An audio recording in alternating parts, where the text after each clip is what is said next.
For years, Al Capone believed he was untouchable. Chicago bowed to his name. Politicians smiled when he entered a room. Police officers looked the other way.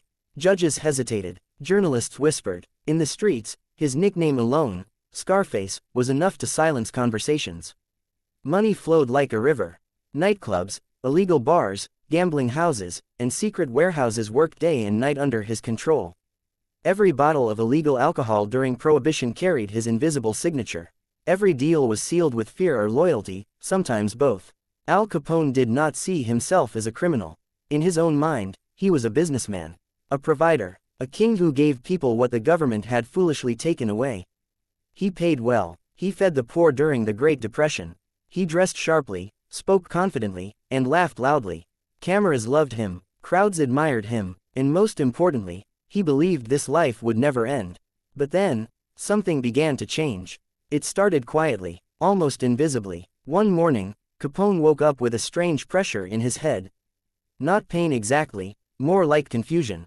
Words felt heavier, thoughts moved slower. He brushed it off. Too much whiskey, he thought. Too many late nights. Yet days passed, and the fog remained. Meetings that once energized him now drained him.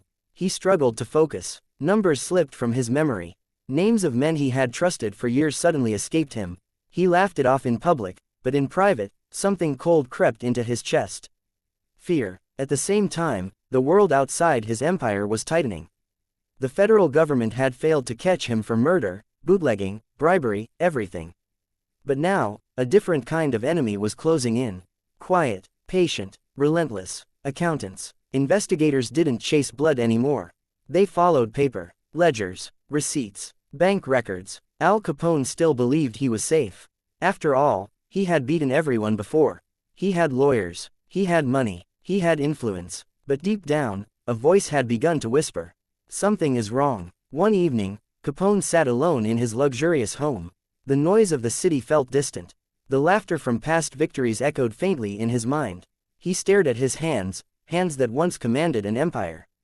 They were trembling, not from fear of prison, but from something worse, loss of control. He realized that the streets were no longer listening the way they used to.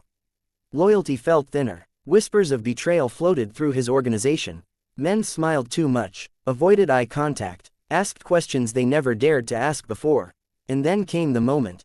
A report, a quiet confirmation. No gunshots, no sirens, just words spoken calmly. They have enough to take you down.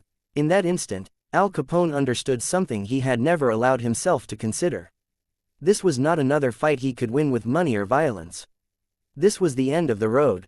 Not because his enemies were stronger, but because his body, his mind, and his luck were already failing him. That night, for the first time in his life, Al Capone did not sleep like a king. He lay awake, staring into darkness, realizing that power does not disappear in explosions, it fades silently.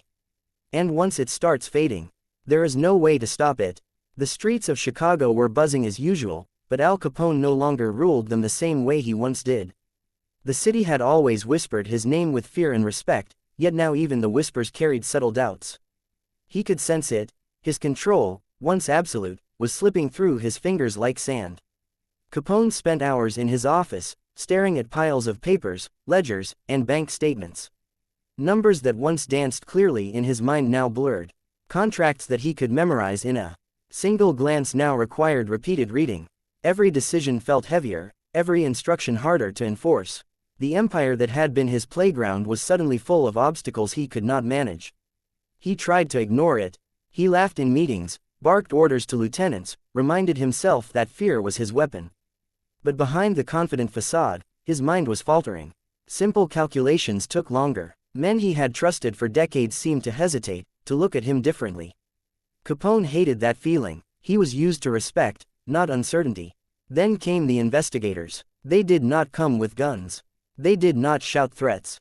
They came with pens, ledgers, and patience. Paperwork, taxes, and records, weapons invisible to the untrained eye. They followed the money, the flows, the hidden accounts. Al Capone's empire had been built on secrecy, bribery, and intimidation, but numbers do not lie. And numbers now spoke louder than bullets. Capone tried to fight it the old way. He sent his men to persuade witnesses, to delay audits, to intimidate accountants. Yet every attempt seemed slower, clumsier. Decisions that used to be instinctive now caused friction. His once legendary instincts were dulled by exhaustion and something he could not name, a creeping fog in his mind. Sleep became an enemy. Nights that had been filled with celebration, plotting, and entertainment now stretched endlessly. He would lie awake, staring at ceilings, going over conversations he could barely remember. Faces blurred, names disappeared, dates confused him. He realized, in those quiet hours, that something inside him was changing. It was paranoia first, a subtle suspicion that friends and allies might be plotting against him. Then came fear, raw and cold, a fear he could not confront with money, influence, or violence.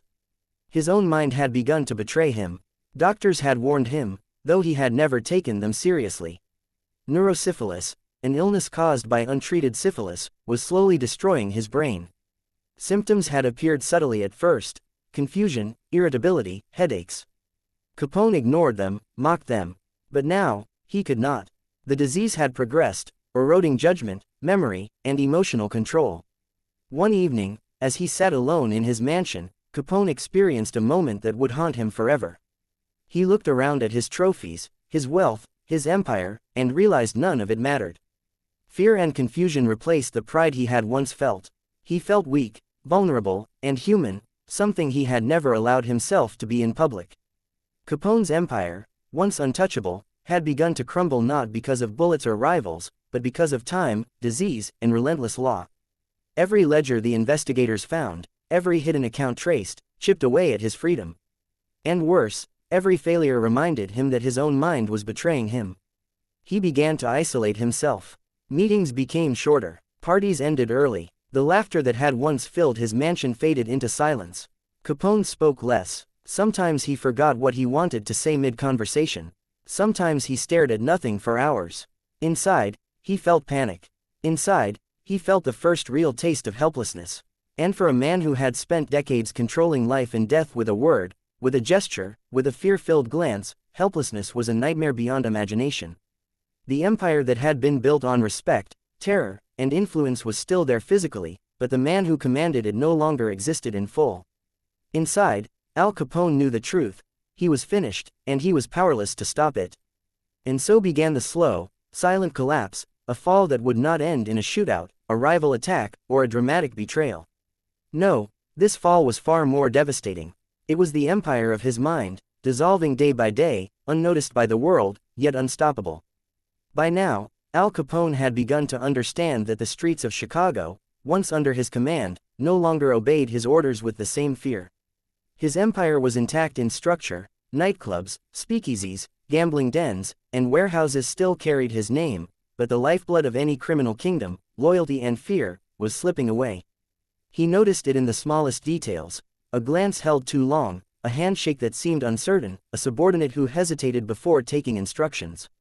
Capone's mind, once a fortress of sharp intuition, started to betray him. He forgot names he had memorized for decades. Meetings that once lasted minutes now stretched into hours as he struggled to recall numbers, dates, and locations. Ledgers that were once easy to read now seemed like cryptic puzzles. Even simple decisions, which supplier to trust, which shipment to authorize, filled him with uncharacteristic anxiety. The disease had advanced quietly. Neurosyphilis was eroding his cognitive abilities, and no amount of wealth, influence, or brute force could slow it. At times, he could not remember whether a deal had been closed yesterday or last month. Faces that had been familiar for decades began to blur into one another. Capone would walk into a room and forget why he had entered. The meticulous empire he had built, the carefully hidden accounts, the loyal soldiers, they could not rescue him from the relentless decay of his own mind. Fear became his constant companion. Unlike the fear he had once wielded over others, this fear was personal. A creeping dread that he could not escape. He feared betrayal, failure, and worst of all, being forgotten. And the more he tried to assert control, the more fragile he felt. Capone's family noticed the change. They saw the man who once radiated power and confidence now sit quietly, staring at nothing for minutes, sometimes hours. Conversations became short, often disjointed. He would repeat himself, lose his train of thought mid-sentence, or misremember significant events from his own life.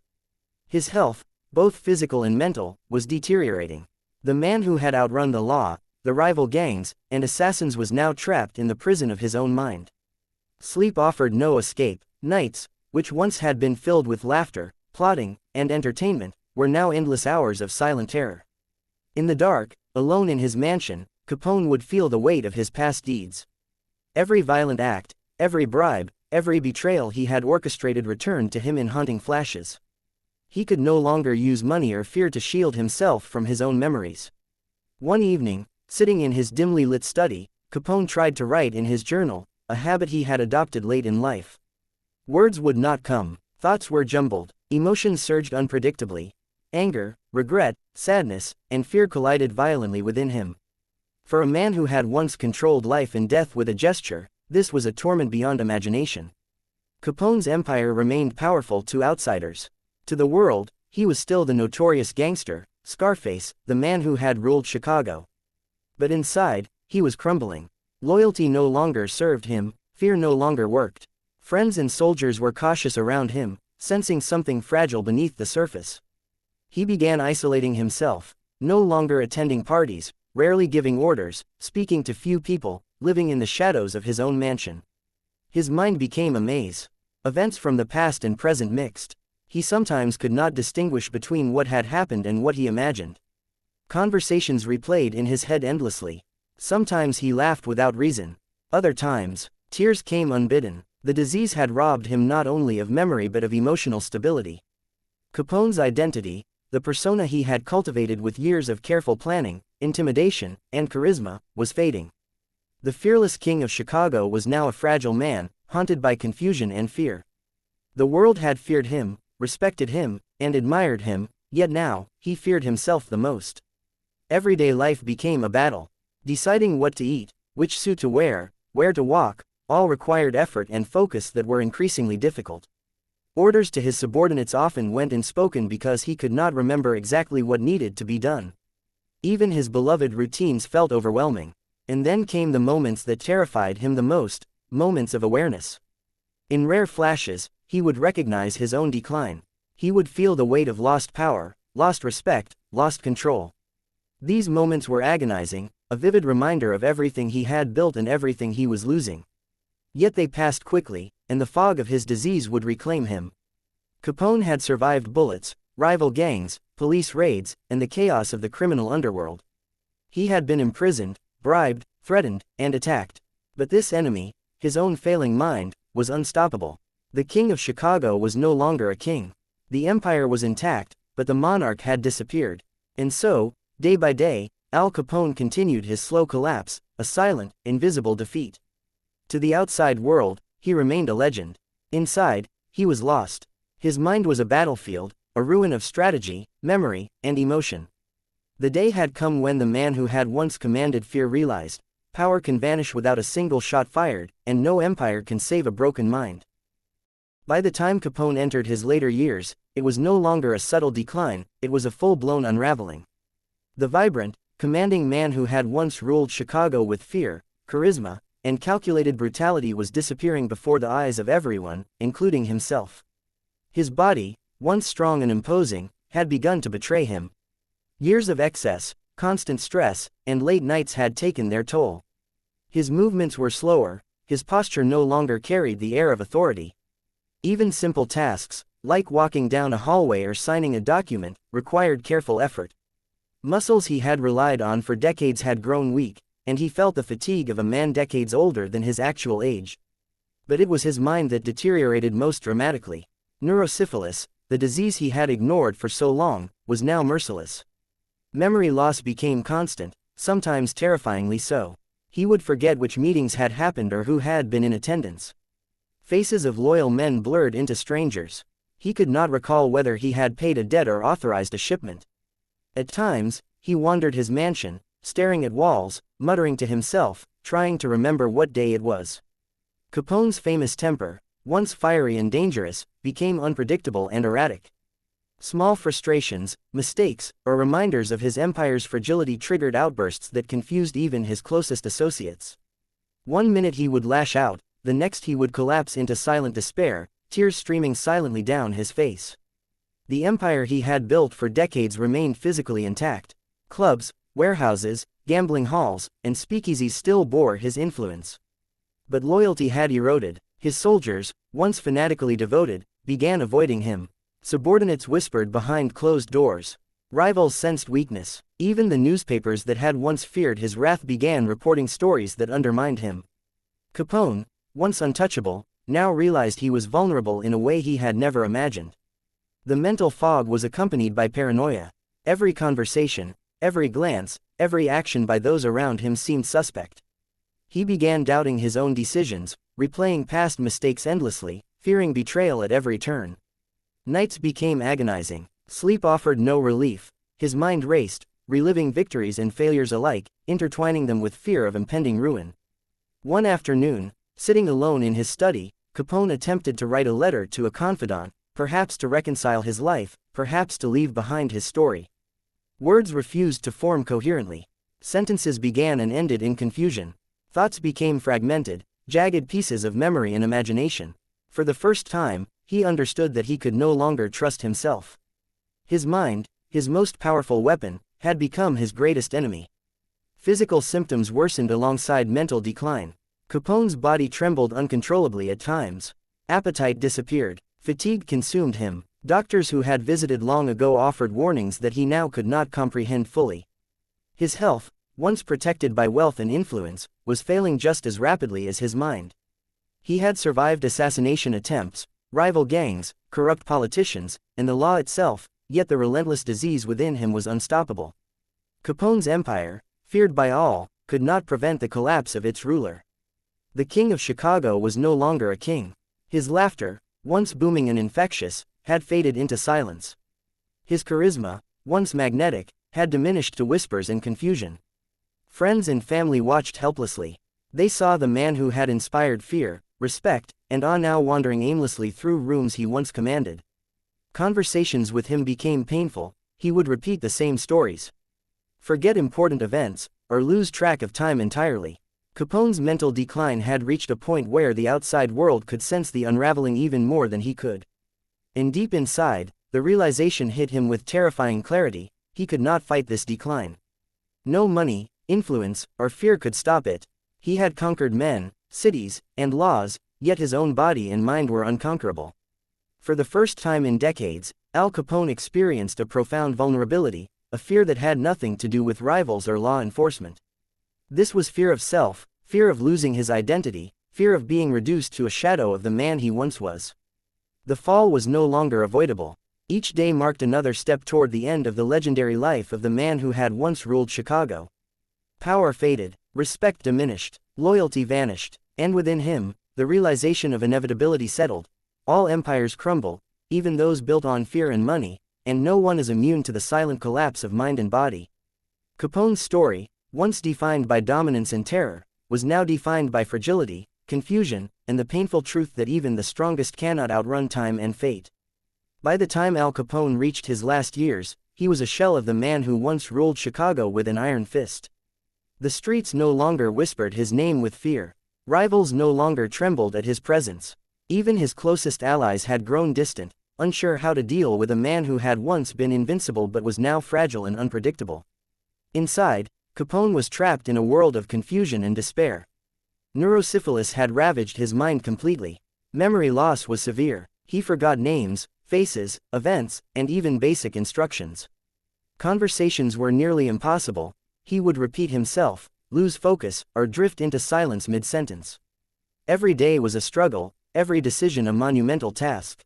The sharp, calculating mind that had masterminded Chicago's underworld was gone. His body mirrored the decay of his mind. Tremors racked his hands, his steps were unsteady, and fatigue consumed him relentlessly. The luxurious mansions and wealth he had amassed could not shield him from the disease that ravaged both body and spirit. Doctors tried to care for him, but no treatment could reverse the neurological destruction. Capone had survived bullets, betrayal, and the relentless pursuit of the law, yet he could not survive himself. Alone in his rooms, he often stared at the walls, haunted by memories of the past, the violence, the victories, the betrayal, and the fleeting moments of joy. Tears would come unbidden. Sometimes he laughed in confusion, sometimes he wept uncontrollably. His pride and ego, once unshakable, were reduced to fragments of recognition. He could no longer maintain control over his empire. Orders were forgotten or miscommunicated. Loyal men were lost to time, betrayal, or simple desertion. The empire he had built with fear, cunning, and brutality was crumbling quietly without a single gunshot. Capone was powerless to stop it, yet in the quiet moments of lucidity, he understood his fate. He realized that his downfall was not caused by rivals, law enforcement, or betrayal. It was caused by the one enemy he had ignored for too long, himself, and the disease that had silently consumed his mind. In his final days, Al Capone lived a shadowed existence. The King of Chicago was now a prisoner of his own body and mind. Friends visited rarely, journalists no longer feared him, and the streets that once obeyed his every command had moved on without him. He was a man lost in time, haunted by the legacy he had created, yet unable to remember the details of his own life. When he passed away quietly, far from the chaos of the streets, the world mourned in a muted way, not as the unstoppable gangster, but as a reminder of human fragility. Al Capone's story was no longer about fear or power. It became a lesson. No empire, no matter how strong, can withstand the unstoppable forces of time, disease, and mortality. His life remains a legend, a tale of power, excess, fear, and ultimately, the tragic reality that even the most feared man in history could not escape the collapse of his own mind and body. Al Capone's empire faded, his name survived in history, but the man behind the legend was gone, a haunting reminder that no one is truly invincible.